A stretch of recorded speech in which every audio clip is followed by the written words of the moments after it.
Emerald Podcast Series. Research that makes a difference.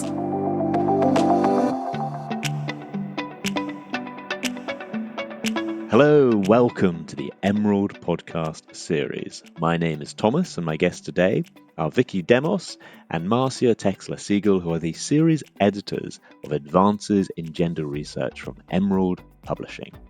In this episode, we're looking at Volume 34, People, Spaces, and Places in Gendered Environments, which has a special chapter by our third guest, Kay Lorena Romero-Leal.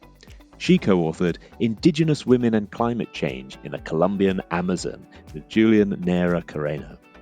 Lorena is a PhD researcher at the University of Florida, USA. The book, People, Spaces and Places in Gendered Environments, is available now. The volume is made up of selections of contributions by various authors and in places around the globe. And they talk about the physical environment, both in terms of the built and the natural. And they talk about the social psychological environment, such as toxic workplaces. Oh yes, absolutely. Well, thank you very much. That gives us, first of all, a good take on the series, your involvement, and this specific volume. Thank you very much. Could I now ask Marcia for, first of all, what is your involvement with this volume? We started out thinking about the environment in an ecological sense, but when we wrote the call for proposals, we realized that there was a built environment as well as a natural environment, and that somehow we wanted to show the relationship that gender impacted both the built environment and the natural environment. So we wrote our call for proposals that way. And it turned out we got actually more proposals about the built environment than the natural environment. For example, the two chapters about Marcia's chapter about Rome and the chapter about Athens and the way that cities developed and grew, we realized that we were into something very, very current because we were seeing things in the newspapers and on TV at the very same time. And I was experiencing it right here in my own city. I live in Louisville, Kentucky in the U.S. Touristification was becoming one of the most prominent issues, and those chapters focused on that. So we realized we were into something really important. The city that I live in is home to the Kentucky Derby. So you can imagine what happens. Everything is turning into Airbnbs and posh little cafes, and people are, my goodness, how can we even live here? And that's exactly what Marcia's chapter talks about in Rome. And it turns out to be also connected because in a previous volume, we published a chapter about ecotourism in Vietnam.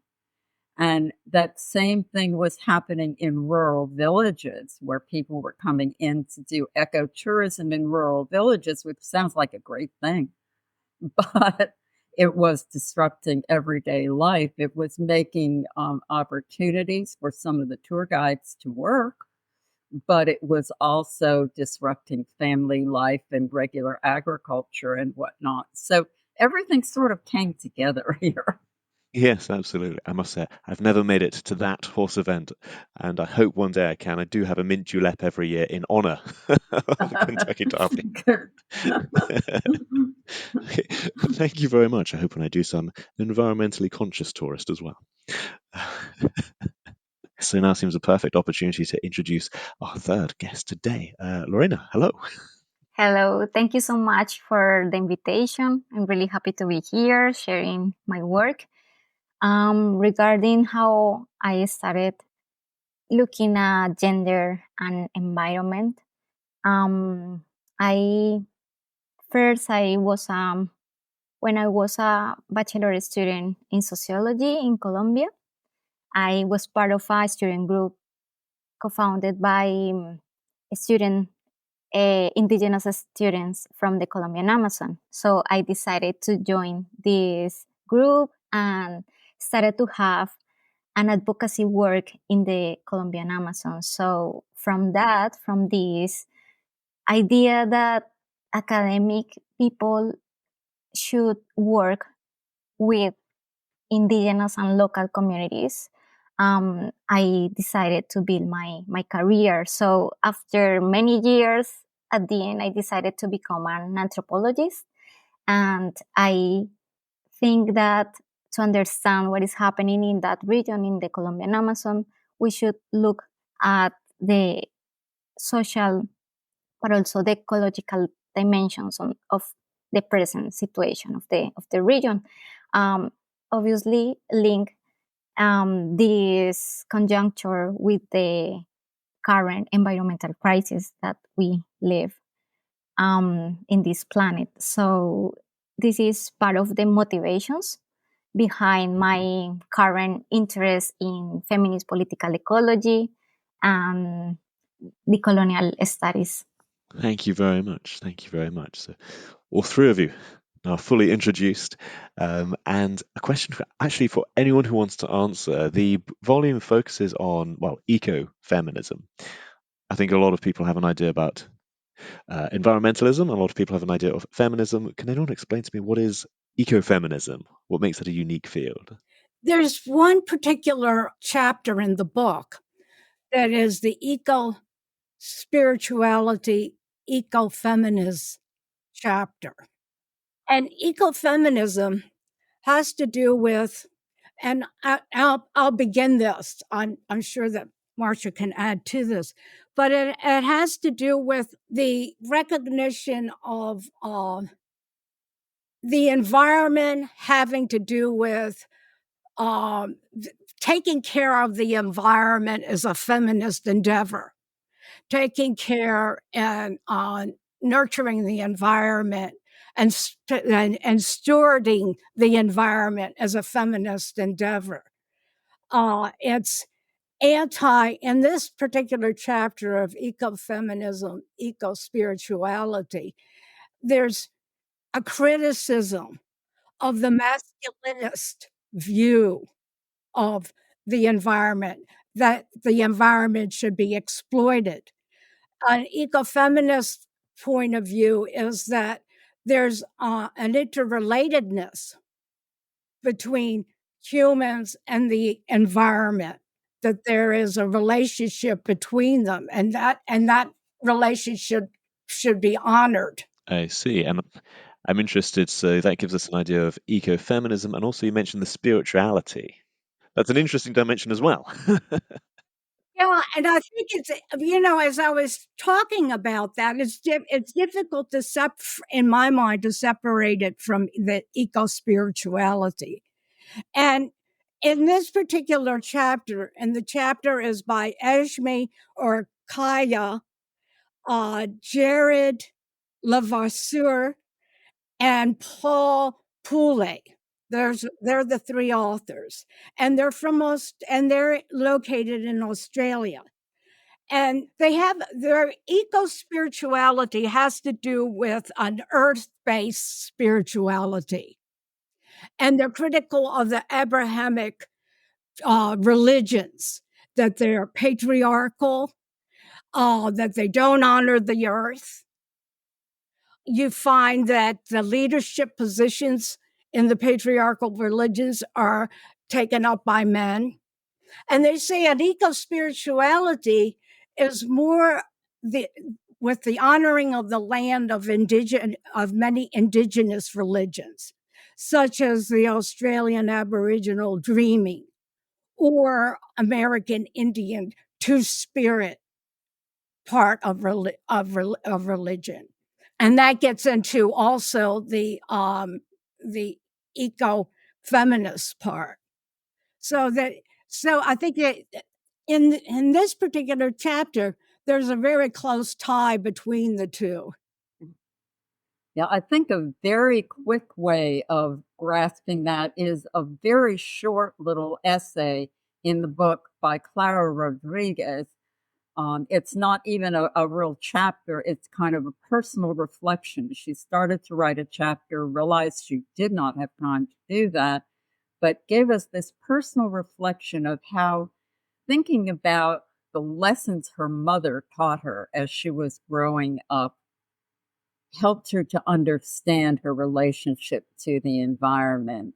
She is at Fordham University in New York, but her heritage is Puerto Rican, and her mother came directly from New York to Puerto Rico. And so she just growing up, just realizing how my mother related to fruits and vegetables and buying chickens, and what she taught us about conservation and observing family visits to Puerto Rico and how the local people dealt with the environment, finding natural produce and whatnot.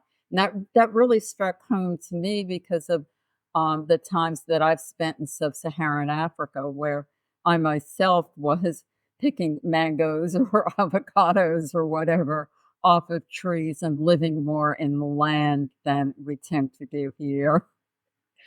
Yeah, it's interesting. I think in her particular piece, it kind of, I recall how I grew up.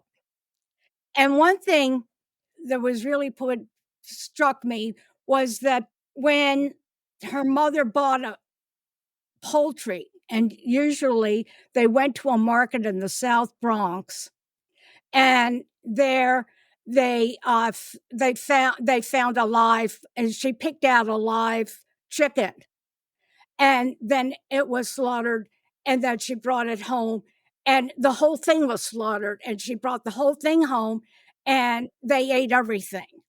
They didn't get breast wrapped up in cellophane and saran wrap. They didn't just eat one part, they ate everything. And even in Puerto Rico, any scraps from the meals went to the pigs. Anything that was left over that humans could not eat, then they went to the next level. They went to the pigs. So that everything was used. Little sugar. She just knew. Her mother was not highly educated, but she knew that too much sugar wasn't good for you. I remember growing up, limitation on sodas. So there are many things that she provoked, many ideas that she provoked in that my first environmentalist piece. It's really interesting, especially the fact that this can reflect to our past, so say in the Western world, but also to currently in parts of I've lived in southern China where all parts of the animal are eaten, and you do pick out the live animal. So yes, it's something that exists in our past, but also the present day in many parts of the world. I'm very interested. You talked about the relationship, the spiritual relationship to the natural world. Lorena, you talked to, as a indigenous people in Colombia. Did this relate to your experience? Yeah, well, indeed, one of the contributions that we did in this chapter, along with my colleague Julian Neira, who is also a Colombian social scientist, is that we should go beyond that women are naturally linked to nature. It's important to understand these different power relations imposed in the gender roles and expectations on women. So there are obviously different ways in which indigenous women relate to their natural and built environments. But we think that this is changing all the time. And this specific program provides a really good case to see that the more involvement and participation of women in environmental governance could expand their traditional gender roles, women's traditional roles, such as harvesting and processing food products, looking for palm fruits, and all the care work that they do in their communities and families. It is an interesting belief that it's thought that women are particularly close to the environment rather than men. women and men in many traditional cultures have different roles, and we tend to see the gender division of labor in our own society as a negative thing, that women are constantly having to do the caregiving and the taking off of work to go pick up the child at school or whatever. But in many traditional societies, there is a clear division of labor, and each is contributing to the overall health and wealth of the society. And people have, indigenous people in many parts of the world have knowledge. Indigenous women have knowledge, indigenous men have knowledge that keep the society going. And we tend to, unless we look at knowledge in a much broader frame than just book learning, we miss what people in other cultures actually know, and we miss sometimes the compatibility and cooperation between men and women. That just because we say something is gendered, that's not necessarily a criticism. It may also be a strength. Hmm.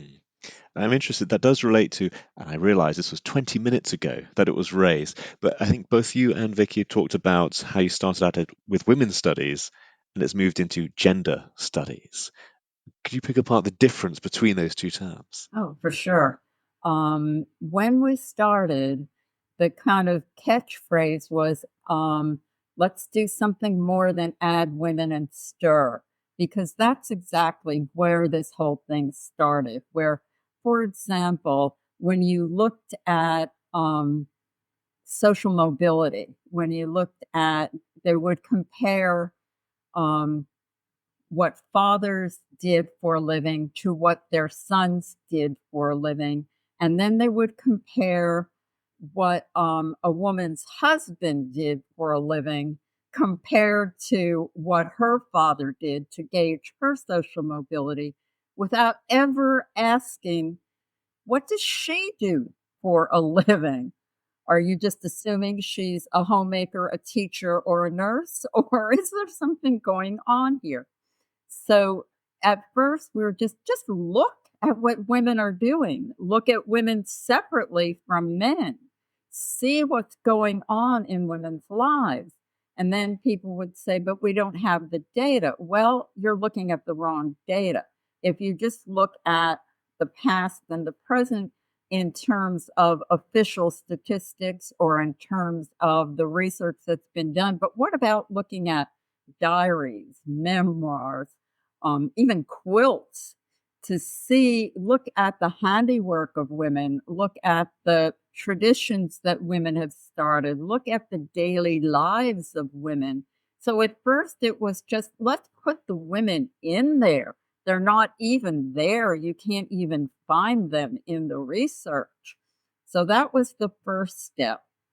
Then when we got there and we put women in the research and we put women doing more of the research, then we started saying, let's report out this research. And then we were told when we asked for a session at the American Sociological Association that there would not be enough interest in having a whole research paper session for 90 minutes about women.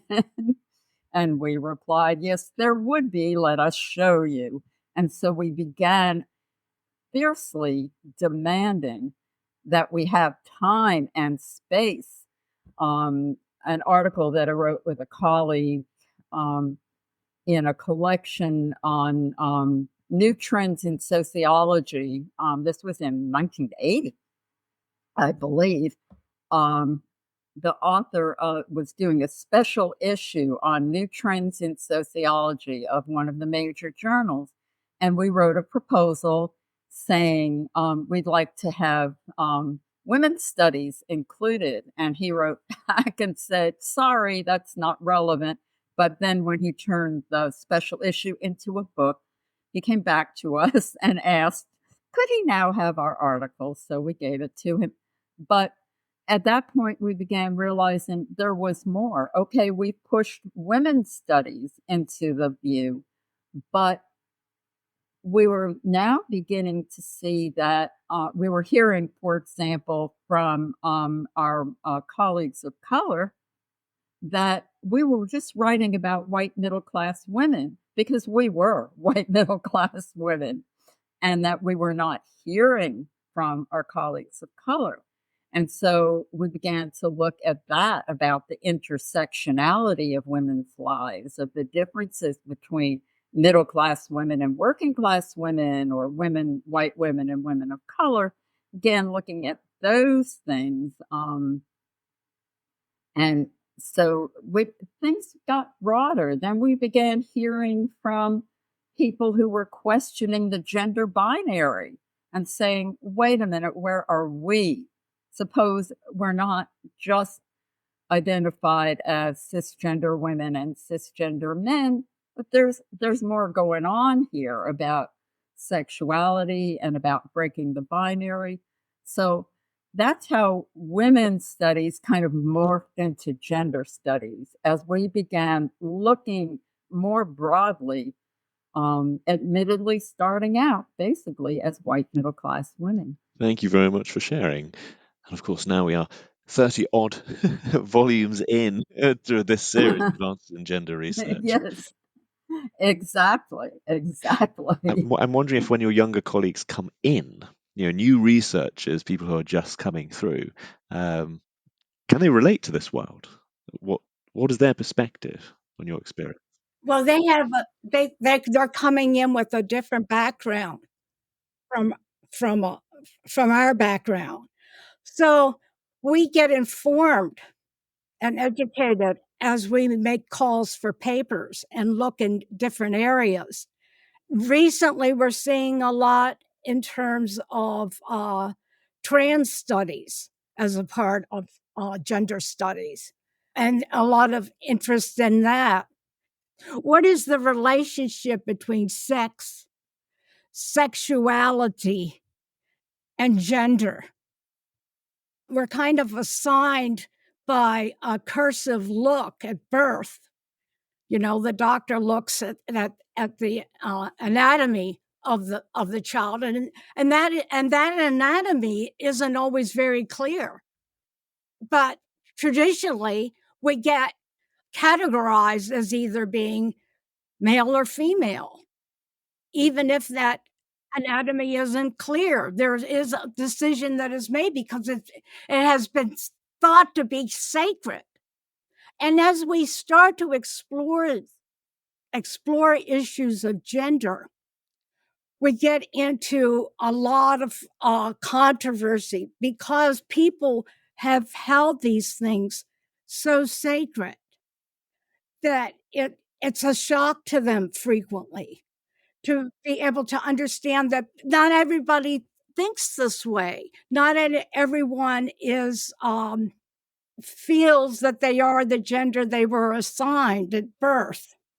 So we still have more questions coming up in the field. Yeah, and so we're doing a lot of research on this and into these areas. Yeah, and our younger colleagues also are more varied than we are. I mean, we have so many more international students and people who have immigrated from other countries to from the global south to the global north. And so our younger colleagues are also questioning those issues of, does all knowledge come from the global north? And even, why is everything in English? Well, it wasn't always in English. Let me tell you, when we were in grad school, you had to take tests in French and German because everything was those were considered the basic scientific languages of that time. Now it's English, okay, but that's a fair question. Why is everything in English? What is accessible to people for whom English is not their first language, or for whom they have to publish in many universities in the global south, expect candidates for promotion to publish in a major journal in the global north?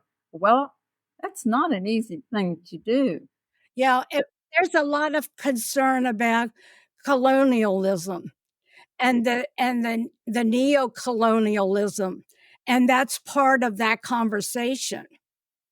And we have had publications from the global South, but a lot of publishing places do not allow room for that. It goes from the researchers to the writers to the publishers to the consumers. This seems an appropriate point for me to ask Lorena. This is your first publication in English. How did you find the experience moving from your first language to this? Interesting. I learned a lot. I love to do collaborative work with people working in the terrain, in the region. So my colleague doesn't speak very well English, but he writes better in English.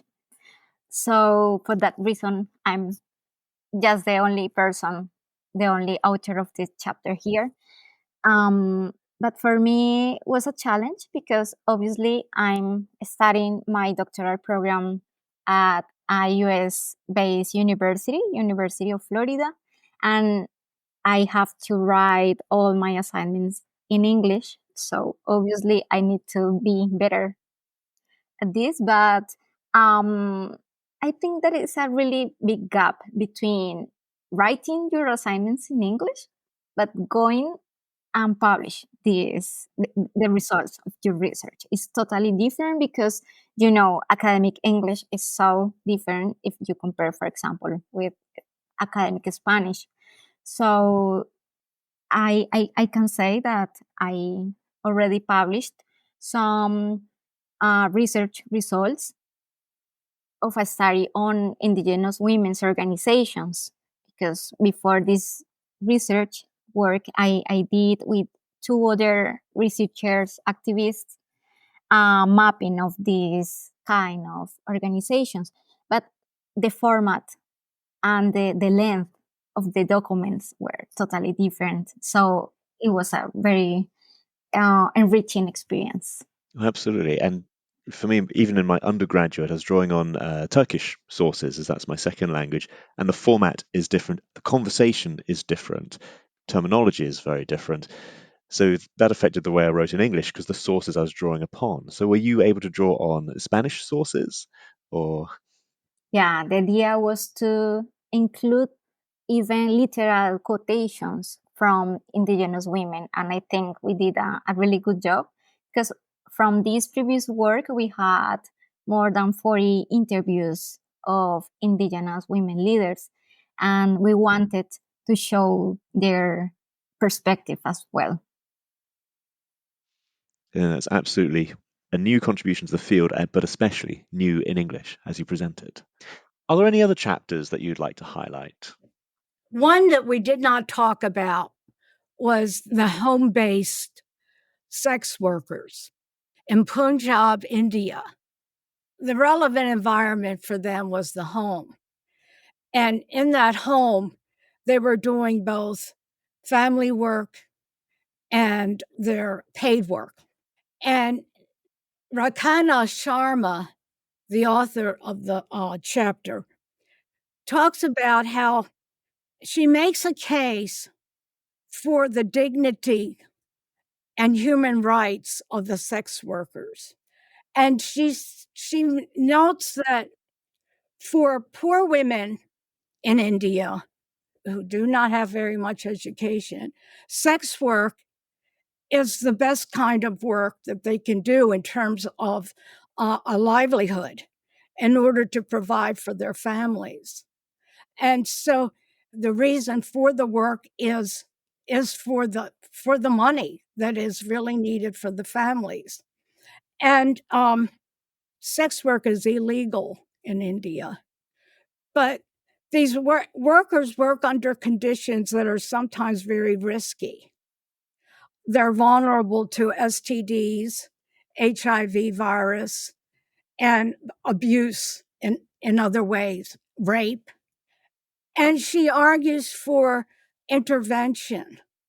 She makes a case also for the women dividing for themselves making a separation between their family work and their sex work, maybe dividing up the house in different ways. So I thought it was important to bring that particular study up. And the home is as an environment. Absolutely. Thank you very much for raising it. And for those listening on the Emerald podcast website, there will be details to all of that and links to all of that on the page itself. So thank you very much. It is an important one to highlight. Thank you. And Marcia, can I invite you to have some closing thoughts for this? Well, I'm picking up on what Vicky said. So many of our chapters in this volume and in some of the others too really focus on the idea of rights, of human rights, and the rights of workers, the rights of people of all sex and gender categories, and really focus very clearly on the whole issue of human rights and on many of the United Nations goals as well, both about people's rights, human beings, women and girls, but also about the environment. So many of our chapters in this and other volumes go in that direction as well. Thank you very, very much. Yes, this is a particular volume to be proud of. Thank you. Thank you. And finally, can I say, Lorena, any final concluding thoughts from you? Yeah, I think that this present time of environmental change is an opportunity to understand not only environmental injustice, but also this coupled social and environmental effects of climate change and how we can address as a society these many inequalities in a very complex and comprehensive way. So that's the relevance of this work, that we provide new perspective from a very complex analysis processes. And I think that we have from the field of gender studies, ecological studies, we have many inputs and reflections to do, especially in terms of climate change.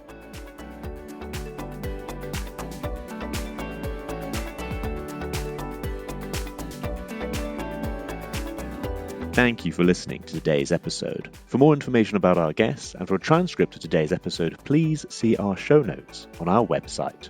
I would like to thank Daniel Ridge for his help with today's episode and Alex Jungius from This Is Distorted. You've been listening to the Emerald Podcast Series.